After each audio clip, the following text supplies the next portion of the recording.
And now it's coming up. Hey, everybody, welcome back. I am Michael Vincent. She's Claudia Free. She might be certified in other ways as well. I don't know. You guys be the judge. It is actually Claudia. I've known you. I call you a friend now, and I will forevermore. But I've known you for man. We met back in the day. I think on What the Truck. Weren't you on What the Truck or something? It absolutely. It was at Yeah. the very beginning, and you're right. Once a friend, always a friend. Always, always. Yeah. I've been kind of following what you've been doing and everything, and really, it was interviews and things of that nature, like the one I had with you years and years ago, that inspired me really to go. I got to do Sustainiacs because you and I spoke maybe 30 seconds, maybe 45 seconds over a 5 minute period, and that was the whole thing. And I wanted to talk to you for like days about everything that you're doing, right? And that's what this.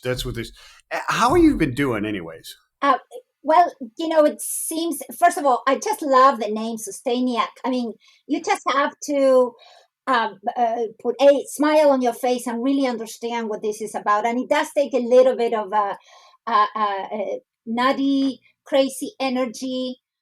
So I think that the name is perfect. So good job on that. How have I been? Busier than ever in the last few years for two or three particular reasons. I think number one, my life is so connected to the work that I do, and my identity is tied to this idea that there has got to be a better way to do certain things in business. So I had a mentor, Michael, years ago that said, grass does not grow under her feet, meaning Yes. you got to be really engaged and busy. So part of my public engagement in the last few years has been exactly about this. Get to know the people who are really doing amazing new innovative things. Learn from those who you know in your system or your circle, or if you don't, reach out to them and never give up. There is a lot of work to be done. And so we can talk specifically about, okay, now get down to exactly what have you been doing, Claudia, but really engaging, I want to know engaging. every minute, every day, whatever you, everything. Well, before we get into all that, I know you've been working and working hard and doing some really tremendous stuff. Let's talk about let who, what is the organization? What does it do? And then let's catch up and move on, because that's, I mean, we want to know everything you're doing, but we want to inspire, and that's what it is. I mean, you were inspired by somebody that said, "Look, don't let grass grow under your feet, or grass don't," because that, I mean, that saying is, I'm always moving, and you can't find me long enough in one place, because I'm always moving and getting things done. And that's really what this is. Just get up and do it. You know what I mean? It's not, what is it? Prana Paramita was the original just do it, right? Whatever the hand finds Right. to do just that, and that type of stuff, right? I mean, Nike and just do it wasn't original. That's thousands and thousands of years old from Eastern philosophy, Far Eastern philosophy, right? In a more practical way as well, I just read someone commented that how do we, at a moment like now where there is a lot of change in the world, how do we move from helplessness to hopefulness? Right.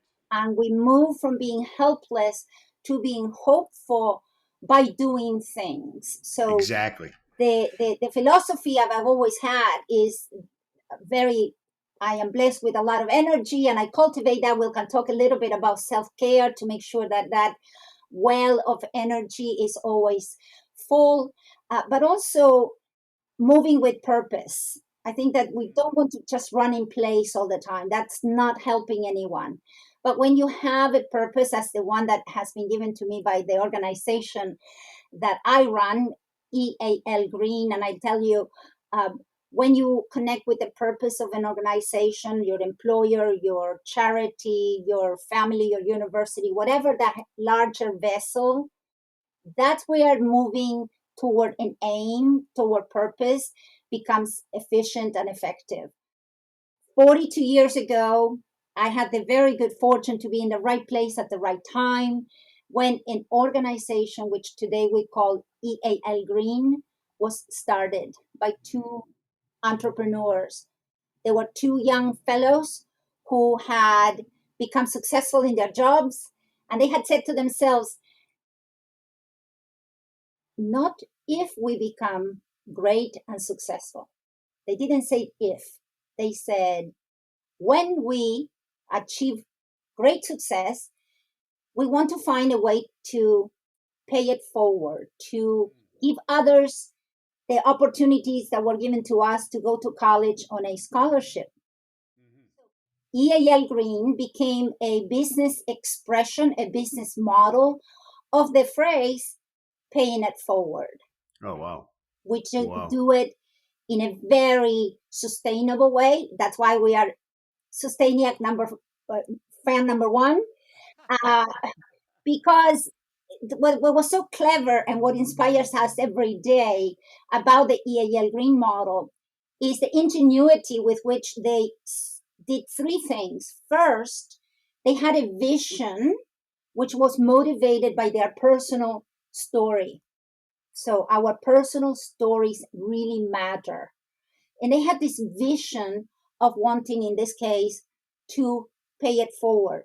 The second thing, they came up with a business model that was solving a business problem. In our case, with excess inventory, we create scholarships for students, and there are social and environmental benefits. And then the third element was they acted at the right time. In the early 80s in the United States IRS code or Internal Revenue Code had expanded the code that governs and controls tax deductions and charitable contributions. And it allowed companies that up until that moment were deducting cash donations. It expanded the code to enable companies, corporations to write off contributions made in kind or products.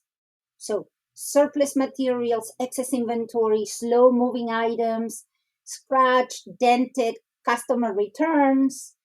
Imagine 42 years ago having had the vision that that part of the economy or that part of the supply chain would become a $400 billion industry. Yeah, that I mean, having that vision and acting on it. I mean that's the key, right? But all of it goes together, right? Some people want to go take action right away, but they don't have a vision. They just take off and they're running around all over the place and they're doing 15 million different things. They could be tremendous entrepreneurs because of the visions that they're having and the energy and the desire. But if you don't harness it and point it towards something and keep it focused on that, that optionality kills the entrepreneur, right?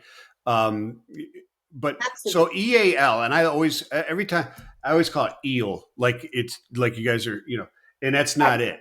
What is it? What exactly is the business model? What exactly are you guys doing? Then let's get into how you got there because your story getting there is fantastic. It's as fantastic as the story of those guys sharing it, and I want to share that with the audience. But what exactly is EAL doing? What is the good they're making happen? So the EAL, and let's begin clarifying the name so people that can understand. So EAL is an acronym for Educational Assistance Limited. We were started as Assistance Limited because the vision was let's save the world.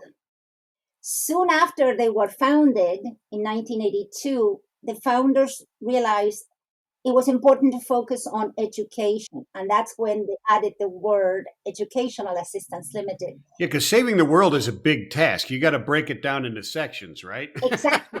Our first logo, Michael, was a small globe. This is before icons, before the memes, the whole thing. In 1982, it was a black and white logo that had a small world and a set of hands. You will recognize that today as sort of an icon on Microsoft if you Yeah, wanted it's like to. it's in like an emoji now. Yeah. Exactly, Yep. exactly. That's the word I was looking for. And so when it was started again, the idea was benevolence in based on their business model. What EAL exactly does, and we became EALgreen in 2016 as a rebranding to emphasize not only the social element of what we do, education, but also the very critical aspect of sustainability. And why is that? So if we zoom out a little bit, just so that you understand and our friends here with you understand the model and the importance of the model, that there is a greater context. So EAL starts in 1982, but in the 1950s, there is a book written about what is the social responsibility of the business. At the time was called the businessman, but let's call the business person. So we exist in the context of what has been largely called corporate social responsibility or CSR, and then even bigger, the idea that in a global sense, there are lots of businesses that want to advance the world toward uh, avoiding waste and creating good social impact. So EAL begins this journey, and we land on a concept which is called the circular economy. It is attributed to Ellen MacArthur, who sailed around the world. It's a fascinating, very inspiring story for those of you who really want to know more about this aspect of sustainability. And the EAL model really fits into the circular economy idea. And what does it do? How do we do what we do? When we think about the old linear economy, we come from a world where we are actually making, using, and wasting items. So the circular economy takes that line and makes it a circle where we are now using lots of different activities to reduce waste, reduce carbon emissions, the impact on society. We're also using models within the EAL business that allows for recycling. So, what we do exactly is that we look at three different avenues from which to create value out of the EAL model. Being a nonprofit organization, we receive tax deductible donations of things, stuff, equipment, inventory. With that inventory, we then distinguish between product that can be reused, product that needs to be either repaired, repackaged, sometimes resold, or items that need to go to recycling, and inevitably items that may need to go to be considered waste. Very minimal, but that is the model. So we start with the process of when a donor donates to us things that a college or a university can use, we will reuse that by sending that out to a college or a university. I got you. Is it always college or university, or do you go to lower grade levels? We only work Primary. with colleges and universities Okay. primarily because we have to have a tuition component, since the value of the product that we send on to college campuses becomes a college savings for that physical plant and operations department. And the EAL model asks the physical plant department, you just saved $1,000 or $5,000. Please, we will report together to the other side of campus, your financial aid colleagues, that we have just helped you save $1,000. So that financial aid office is now able to transfer or pass on or pay forward those savings in the form of a scholarship for a student. Right, and now and now you also have an auditable trail for the company who donated it to show $1,000 tax deduction. Well, yes, and the tax deduction, first of all, thank goodness, the IRS really prohibits nonprofit and charitable organizations from interpreting the tax code or giving advice, but really the tax donation for the corporation is established at their level when they make that donation. Right. I got you. What we do, Can they use your records though to prove the exactly, okay, yes, gotcha. Yeah. yes, Yeah, to yes, and prove in the value.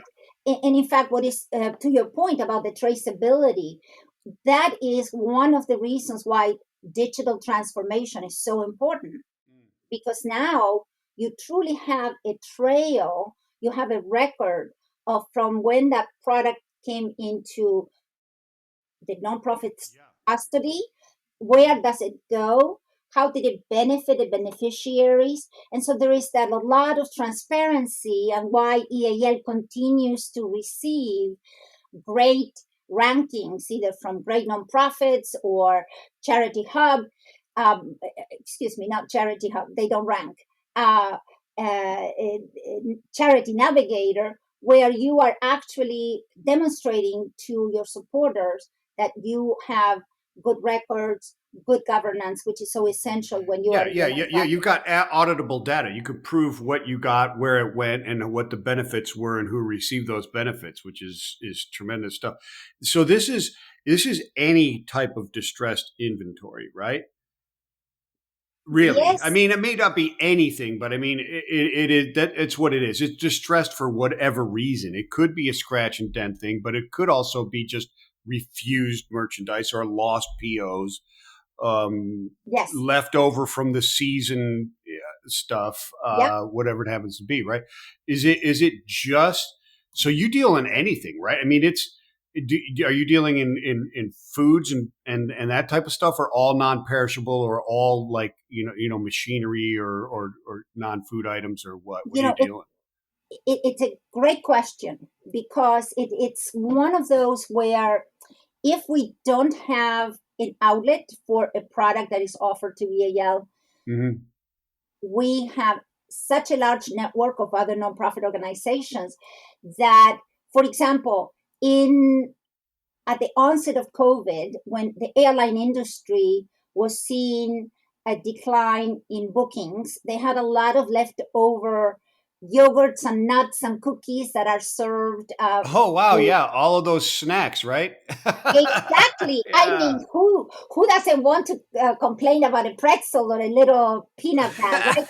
So Or what is it? The Biscoff cookies exactly. from Yes, yes, yes. Delta. So Yeah. there was a level of perishables, and while EAL doesn't deal in storing uh, food items because of warehousing requirements and transportation, we have a network of other nonprofits that are doing an amazing job moving that to the hands and the mouth that need that food and that can use it.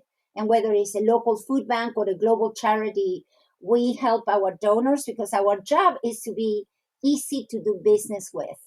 Mm, And mm-hmm, that is mm-hmm. how we, from meditation journals to snow blowers to ceiling tiles, things that can be used on a college campus. That's really our strength, is in being very So I mean, knowledgeable. so you name these things. So there has to be a story behind meditation journals. I mean, There is. you We didn't were. just grab that out of the air. So for example, everyday common things. Yeah, yeah, and things that we don't think about. And over the years, Michael, we have learned so many practical lessons. We had a donor many years ago that offered to give us some lovely candles. So that was early on in my career. I did not have a transportation team as I do today. We didn't have an ERP as we did today. So one of our team members, we rented a truck and off we went to New Jersey to pick up this 1,000 candles. And it turns out that there are a lot of bridges between New York, New Jersey, and it turns out that the candles are very heavy. So you can you can run into a problem on the Department of Transportation if you are carrying a load that is too heavy. Oh yeah, for sure. Uh, so but over the 42 years, we have become so efficient and knowledgeable. So things like the journal, they came as a referral. Someone else in the industry was given this, and these are really called meditation and joyful journals, I think. And they're just a book with questions that you ask yourself to be centered and motivated.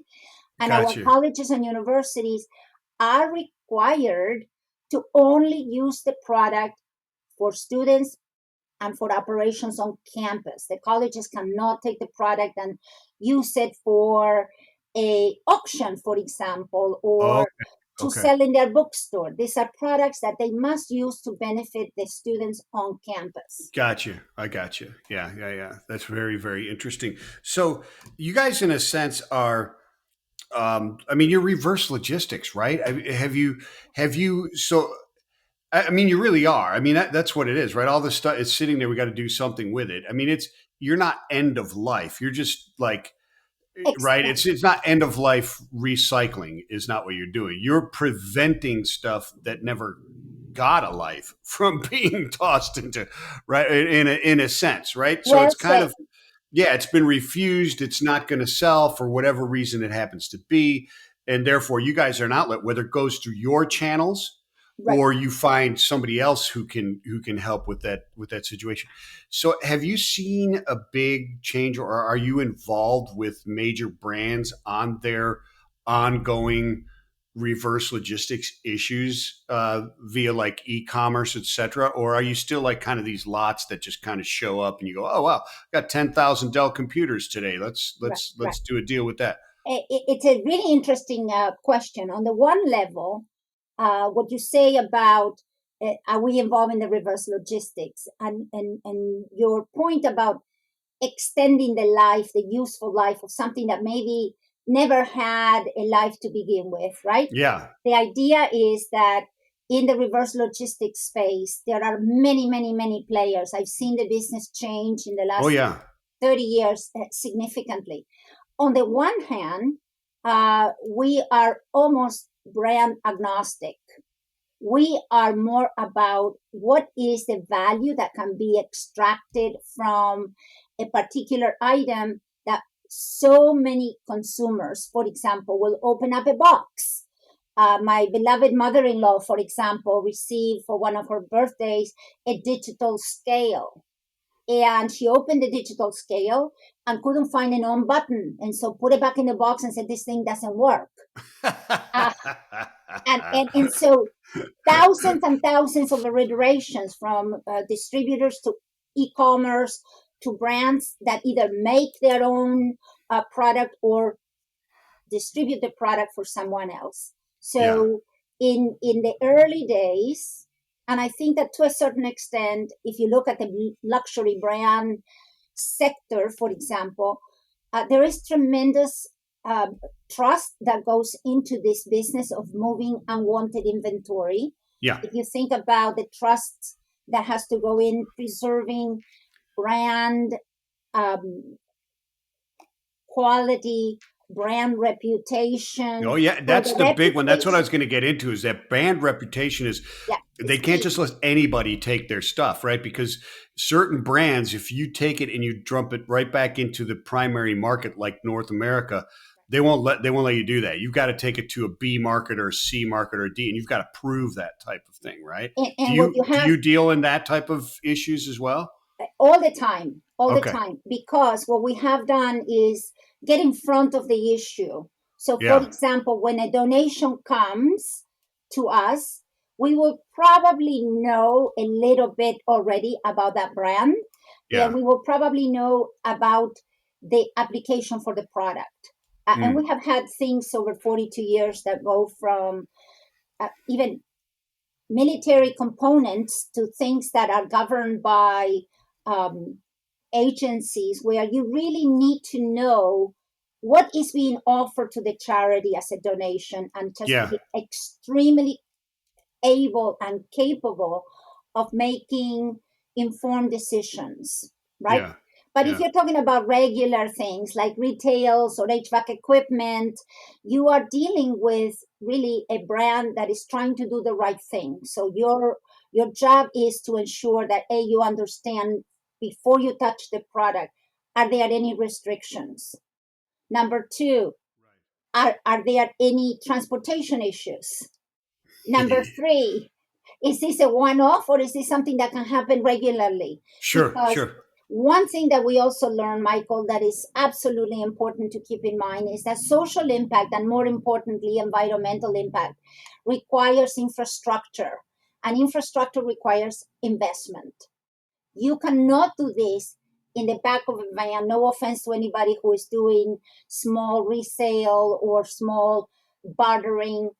When you are dealing with a $400 billion industry, as the reverse logistics is, and Tony Sorota, another friend of ours, right?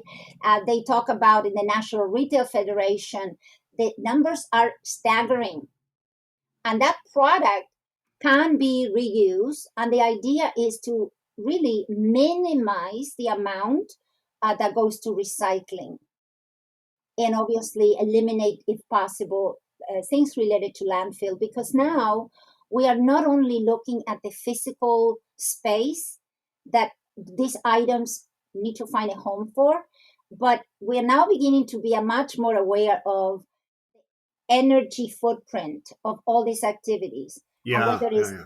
carbon footprint. I was just at an event on Earth Day, coincidentally, where I had the opportunity to be in attendance at an award ceremony for the Climate Action Museum here in Chicago.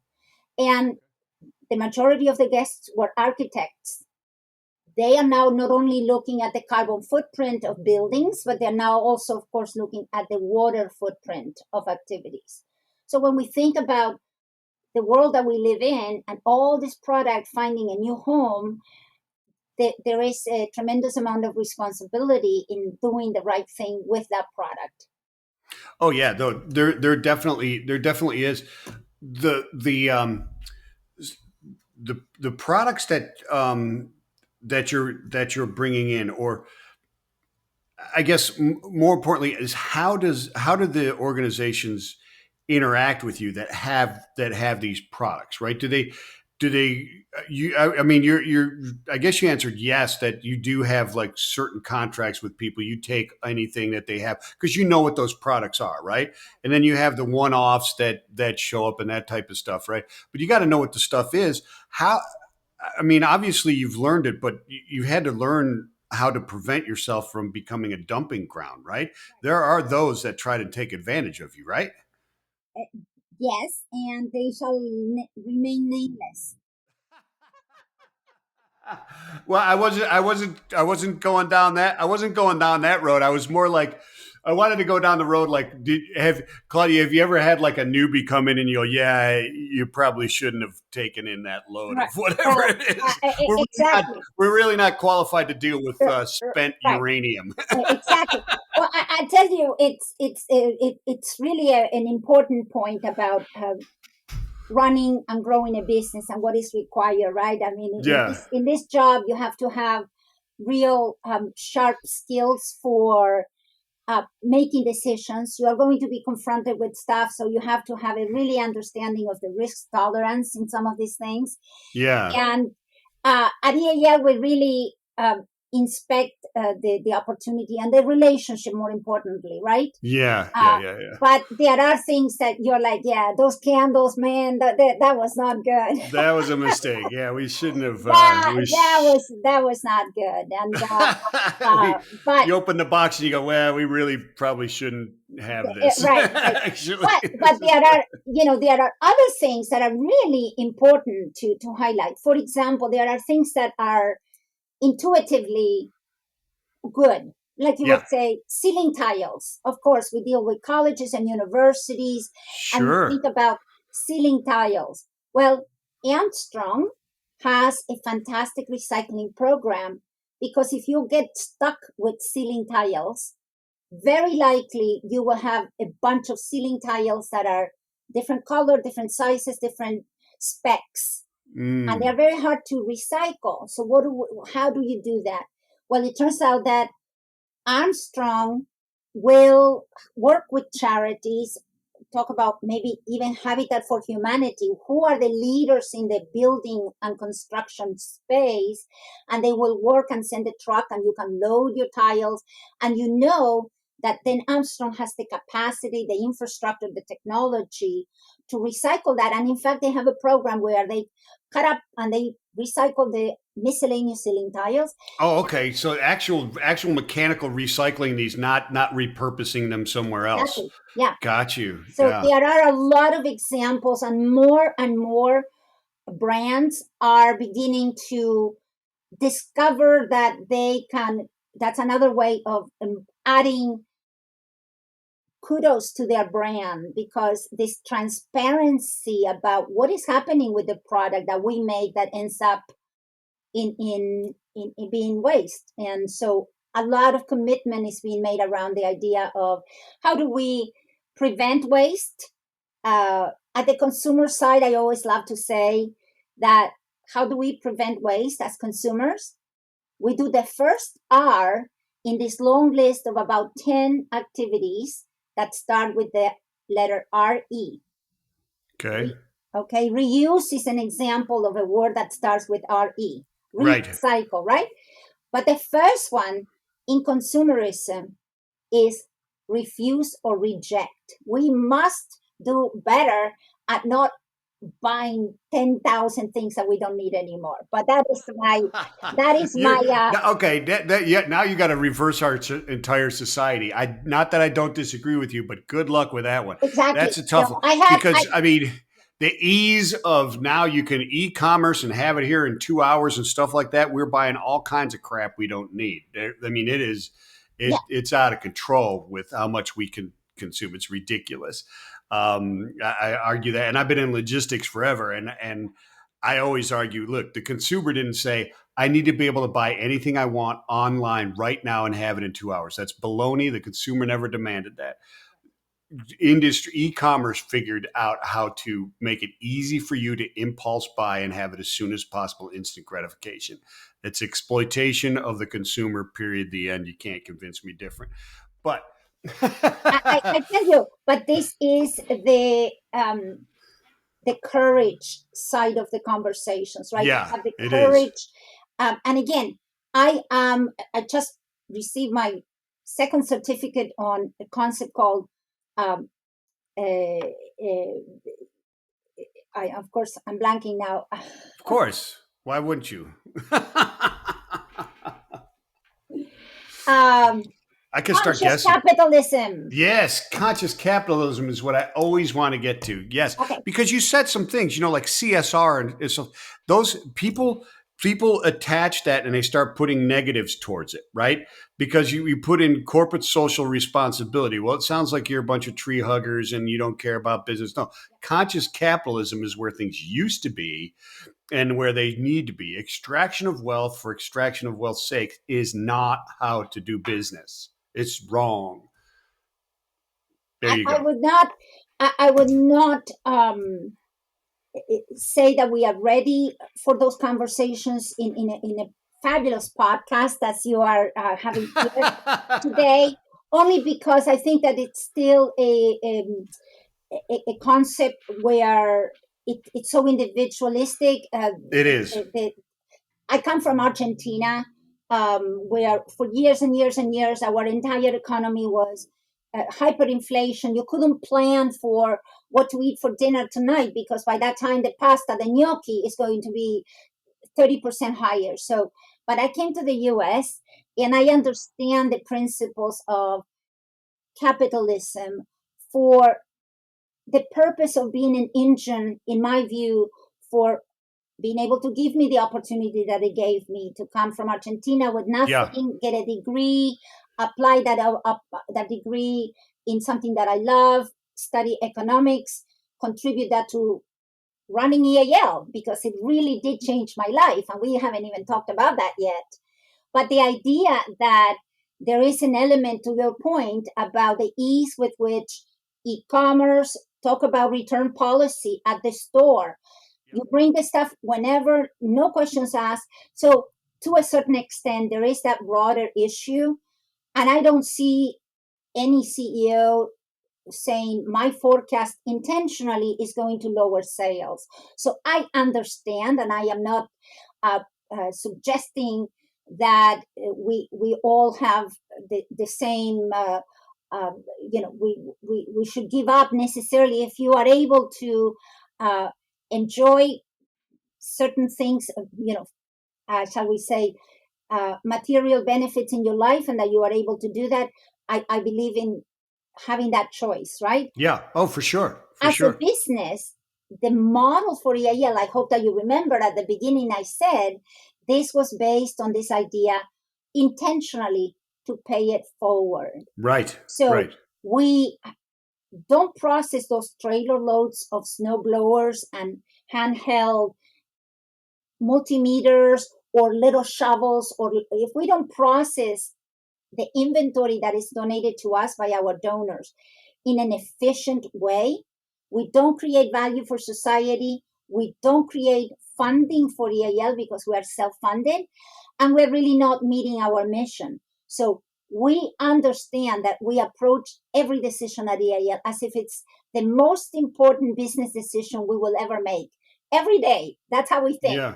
Well, you have to because you're creating a sustainable business model, and just because you're a nonprofit doesn't mean you can't you don't run it like a. There are some that don't. They just completely just keep going and begging for more money and more money and more money, but that's not your model. Your model is you're you're running it like a real business, and that's what I talk about. That's what I mean. I don't mean that we shouldn't consume and we shouldn't enjoy the benefits or of our capitalistic life, et cetera. What I'm saying is that if businesses were all conscious like that and looked at it towards what is the impact on the society and the environment, our world, and great, we'd be in much better shape than just making money to make money. That doesn't do it. If you're making money to then utilize that money for good things, that's a different story, right? But I love what you guys are doing at EAL. Let's talk about your story and how you got there because it's awesome. It's an awesome story. So it starts really arriving to the United States on a cold January day. But why was I even in the United States, right? A Yes. cold January day, and never seen snow in my life. And you went to Chicago of all places. What were you thinking? Exactly, exactly. So my story begins really as an exchange student.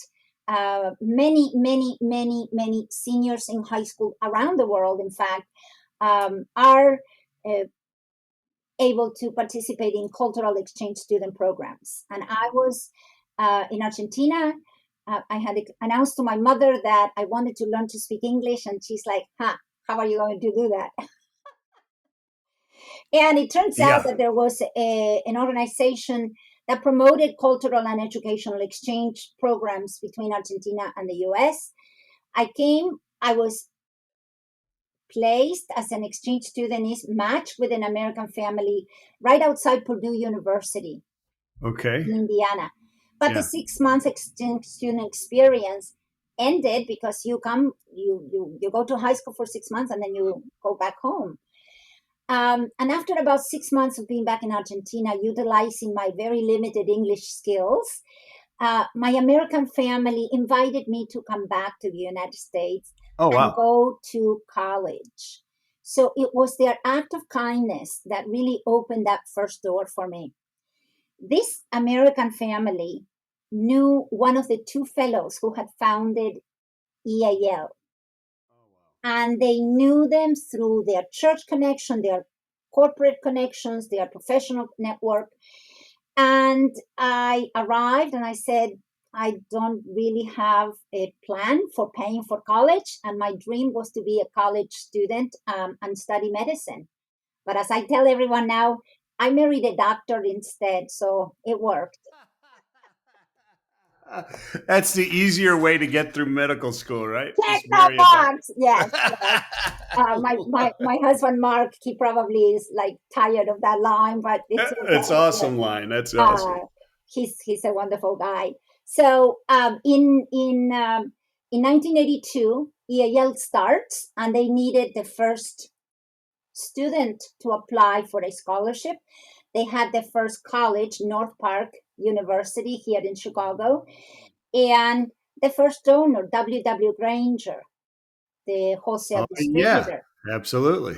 And Mr. David Granger himself, who sadly passed away earlier this year or maybe late last year, um, believed in this idea, on that vision, that there will be a day when corporations could do something other than letting the product collect dust. And so it began the story that the first scholarship was created by giving two donated motors from W. Granger to college called North Park here in Chicago. And the first scholarship was created and it was given to me. Wow. So in 1982, I became the first student ever to receive a scholarship generated by this business model. And I was able to graduate with a degree in economics and in minor in computer science, although I think that my skills are quite focused on the business side of things, because at North Park teaches you to live a life of service, and that is something that I have never forgotten. Uh, so I received the first scholarship today.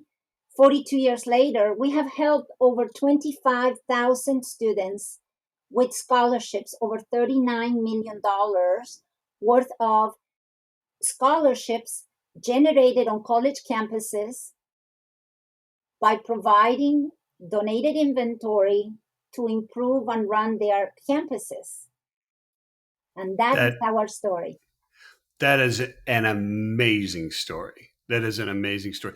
Who are the students now that apply for these grants? How do they get these grants? Are these these scholarships? Are they do they have to study a specific thing? Do they have to have a certain background? Are they all from Argentina? What is the deal? Great, great question. Again, remember, one of the principles of VAL is to do everything we can to be transparent and to be easy to do business with. Right. So many years ago, when I first applied for the scholarship, I had to write an essay, which I keep here in a folder to keep me humble. An essay that I wrote. So in 1982, the scholarships were given to students that applied. When I came to EAL 30 years ago this September, so 30 years ago, I came to Wow. run the organization with a wonderful team of colleagues. I decided that it would be best to give financial aid directors the ability to select the students on their own campus without the burden of having to write essays or apply. So the college students that we are helping today are the direct result of a decision made by the financial aid office of the colleges with which we partner. And the financial aid directors follow a certain criteria, which is defined by, does this student have financial need? We don't Gotcha. require anything other than, are they in good academic standing on your campus, and do they have financial need? Gotcha. The fact that I happen to be from Argentina, that's irrelevant. We follow the financial aid guidelines at the Hmm. college, and we are so proud of every single student that receives an EAL scholarship, from $500 Yeah. to some. That's another thing, to be easy to work with. We Yeah. don't establish the dollar value. If the college says a student needs $17,000, that's what they will get. We don't Gotcha. restrict the amount. Yeah. So you let them determine all of that type of stuff. They are That's accountable to fantastic. us because we have reporting every quarter of every single student that has received an EAL scholarship, and we have systems to track Right. that with their But the offices. decision making on who receives it and how much is totally in that those individual Yes, schools. That is tremendous. Do you so it's secondary education. I mean it's colleges and universities. Are there trade schools involved to do this type we, of we stuff have as well or just we have community colleges, by and large trade schools, and that's a great question, because as we think about the future of liberal arts education. And we can talk another program about, hyper micro learning certificates. How is that Yeah. kind of education now going to help us shore the gap that we have in some industries, in manufacturing, even in reverse logistics? Did you know that there are only two universities in the whole country that have a reverse logistics degree? And there are more than 4,000 colleges and universities, but only two have developed the curriculum or curricula to teach students about the principles of reverse logistics. So there is a gap, and micro learning and hyper learning is a way to go forward in that. But with regards to the students that are actually receiving the scholarships, financial aid directors are the ones that select them, and uh, they are not required to be pursuing a degree, but we want them to graduate. That's how we count the success. Wow. Which two universities are they? We have a list on our website of colleges and universities, but you asked specifically about trade schools. So, by and large, trade schools are for profit entities, and Yeah. therefore they wouldn't be eligible to receive donated products from EAL. But there are Got you. many colleges, Carleton College, for example, in Minnesota, they have a very good welding program. There are colleges in Kansas that have repair, automobile repair projects and labs, Yeah. Ellis College. Got you. So um, the trade Yeah. schools, Public schools, public edu is are the ones that you're going to. So so how is the participation from industry? Are you guys like overbooked and looking for more space? Are you actively always looking for new partners, or what's the growth model? Where are you guys at? right. So EAL started with this more traditional logistics model where the product came in, we inspected, we called ourselves the warehouse. Well, in the last 6 years, we really migrated to two fulfillment centers. And we call it fulfillment intentionally, right? Because we want to make sure that, as I said, the product has to move to the next station in life. We need to either create value, because if we are not moving that product, we're really not generating the value that we need in order to meet our mission and to survive. So we expanded by adding another fulfillment center in Southern California about 5 years ago to meet the demand of our donors that are in the West Coast. That was one of the changes that we made to accommodate higher volume. And the other significant change, Michael, is really, as we said earlier, about transportation and logistics.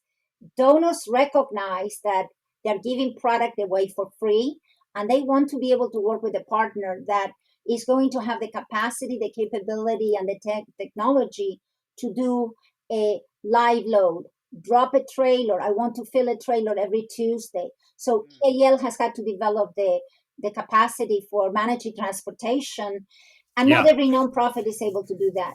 No, they're not. So Are you do that all in house, or do you use yes, intermediate? You do it in house. we do it in house, and we have great partnerships with transportation companies that are themselves committed to doing things in an environmental way, whether it's C.H. Robinson or whether it's FedEx Freight, and a number of other carriers with whom we deal with on a regular basis, because that is inevitably part of the game.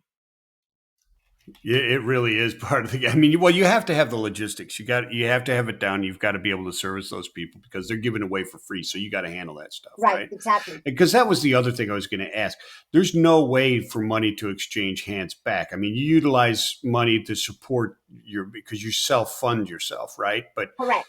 That's But right. you've got to meet all those the companies that donate to you. You can't purchase those Right. those. And you asked a question. I mean, what are we seeing in the bigger picture, right? So Yeah, what we are seeing in the big picture is, as I said a minute ago, brands themselves have tried to look at ways for them to monetize their returns. They are made for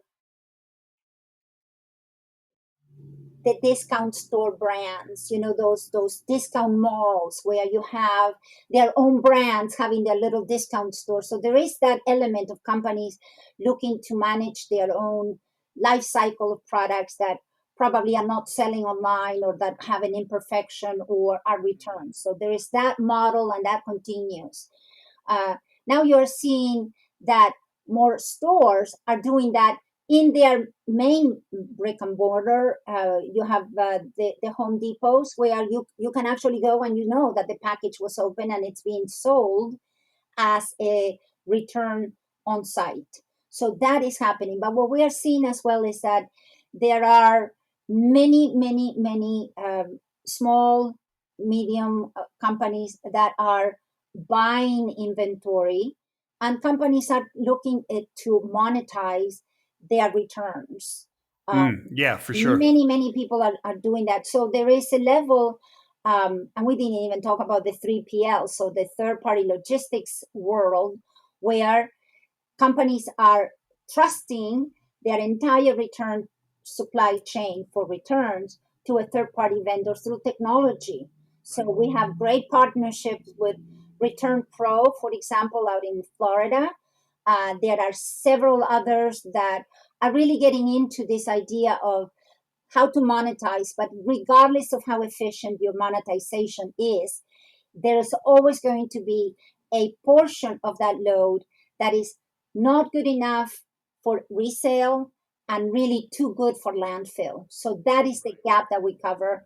And it's amazing the value that we can extract from things that are not efficiently handled by the market. Yeah. That is tremendous stuff. You guys have an awesome business model and a great vision, and I really appreciate what you guys are doing, and I love it. I appreciate you coming on Thank for you. sure.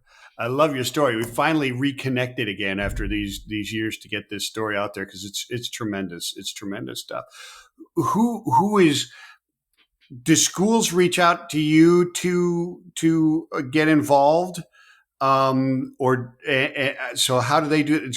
You got schools, and you've got wow, I mean, you got Oh, everybody in logistics. You got shippers, you got consignees, you've got stores, retails, you got 3PLs that are handling reverse logistics. All of those people need to, I guess. Where do people get in touch with you if they want to get involved from the education end of this thing, or from the, hey, we've got inventory and we need a good place to deal with it? first of all, consider this moment right now. You and I are talking. So anyone in your audience that wants to get in touch, the easiest thing is they can connect with me on LinkedIn. I have all my contact information there, but at EALgreen.org, so www.EALgreen.org.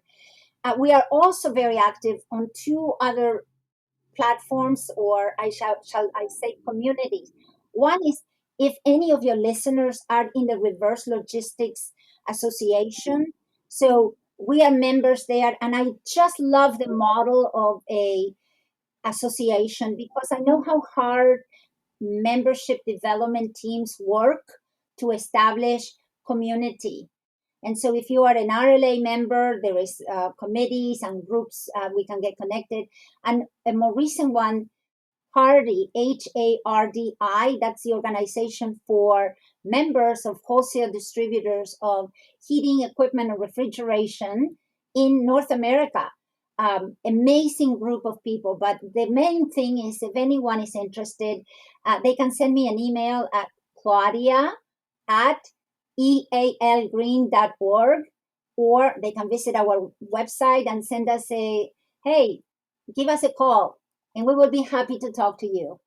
Absolutely fantastic. Thank you so much, Claudia. God bless you guys. I hope you guys just get blown up with We, business we and will. And I tell you, we are so blessed to have so many people in the industry that respect the work we do and have friends like you who invite us to tell our story again. So thank you so much, Michael. you are more than welcome. And call me anytime with any updates or whatever. Beautiful. We'll put you back on, and we'll I make this happen. promise. We All right. will. You Thank you. better. All Bye right. bye. Excellent stuff. Hey, Thanks a lot. everybody. Thank you. Hey, hold on, Claudia. Everybody, thank you so much for tuning in. Peace and love.